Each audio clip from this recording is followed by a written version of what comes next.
Selamat sore Lause dan teman-teman. Pada video kali ini kami akan menyampaikan materi bab 5, yaitu mewaspadai ancaman terhadap kedudukan negara Kesatuan Republik Indonesia. Baik, sebelum masuk ke materi yang saya jelaskan, saya akan memberitahu siapa saja yang akan menjelaskan. Pada materi pertama akan dijelaskan oleh saya sendiri, yaitu Sani Rianto.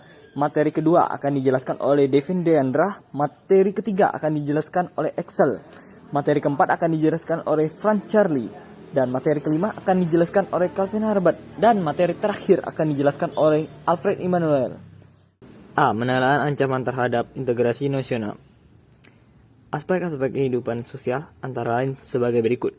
1. Penduduk Indonesia berada di antara daerah berpenduduk padat di belahan utara dan belahan penduduk jarang di belahan selatan. 2. Ideologi Indonesia terletak antara komunisme dan liberalisme.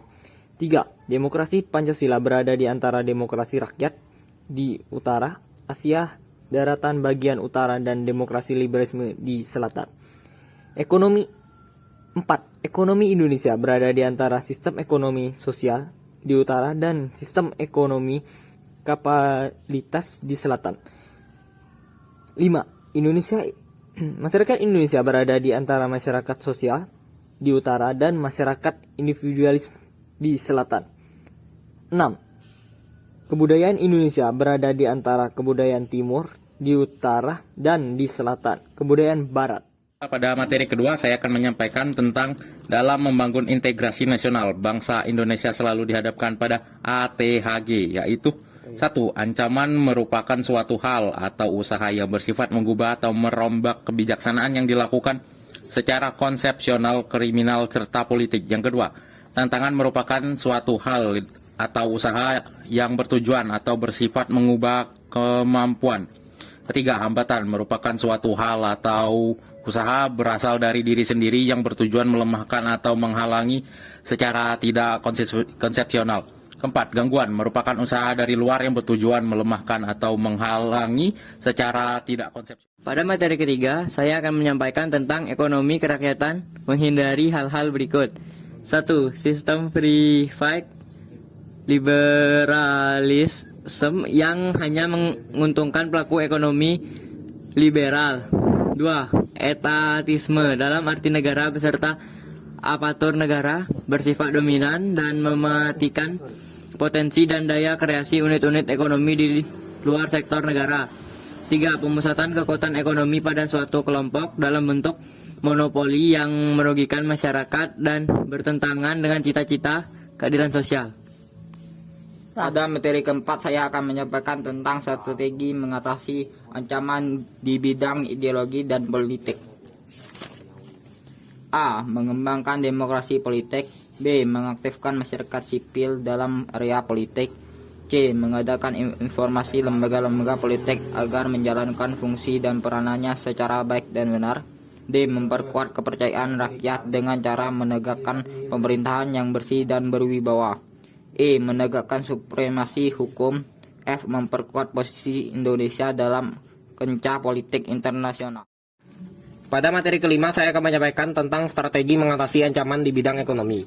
Untuk mewujudkan hal tersebut, kiranya perlu segera diwujudkan hal-hal di bawah ini. 1. Sistem ekonomi dikembangkan untuk memperkuat produksi domestik bagi pasar dalam negeri sehingga dapat memperkuat perekonomian rakyat. 2. Pertanian dijadikan prioritas utama karena mayoritas penduduk Indonesia bermata pencaharian sebagai petani. Industri haruslah menggunakan bahan baku dalam negeri sehingga tidak bergantung impor dari luar negeri. 3. Perekonomian berorientasi pada kesejahteraan rakyat, artinya segala sesuatu yang menguasai hajat hidup orang banyak harus terjangkau oleh daya beli masyarakat. 4. Tidak bergantung pada badan-badan multilateral seperti IMF, Bank Dunia, dan WTO. 5. Mempererat kerjasama dengan sesama negara berkembang untuk bersama-sama menghadapi kepentingan negara-negara maju.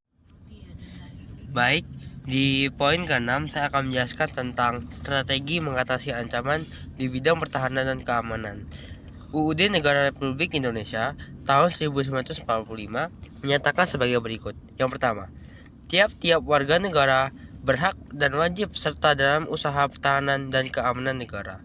Yang kedua, usaha pertahanan dan keamanan negara dilaksanakan melalui sistem pertahanan dan keamanan rakyat semesta oleh Tentara Nasional Indonesia dan Kepolisian Negara Republik Indonesia sebagai kekuatan utama rakyat. Sebagai kekuatan pendukung, yang ketiga adalah Tentara Nasional Indonesia terdiri atas Angkatan Darat dan Angkatan Laut dan Angkatan Udara sebagai alat negara bertugas mempertahankan, melindungi, dan memelihara keutuhan dan kedaulatan negara. Yang keempat, Kepolisian Negara Republik Indonesia sebagai alat negara yang menjaga keamanan dan ketertiban masyarakat, bertugas melindungi, mengayomi, melayani masyarakat, serta menegakkan hukum. Yang kelima, dan kedudukan Tentara Nasional Indonesia, Kepolisian Negara Republik Indonesia, hubungan kewenangan Tentara Nasional Indonesia dan Kepolisian Negara Republik Indonesia di dalam menjalankan tugasnya, syarat-syarat keikutsertaan warga negara dalam usaha pertahanan dan keamanan negara, serta hal-hal yang terkait dengan pertahanan dan keamanan diatur dengan undang-undang. Baik, terima kasih.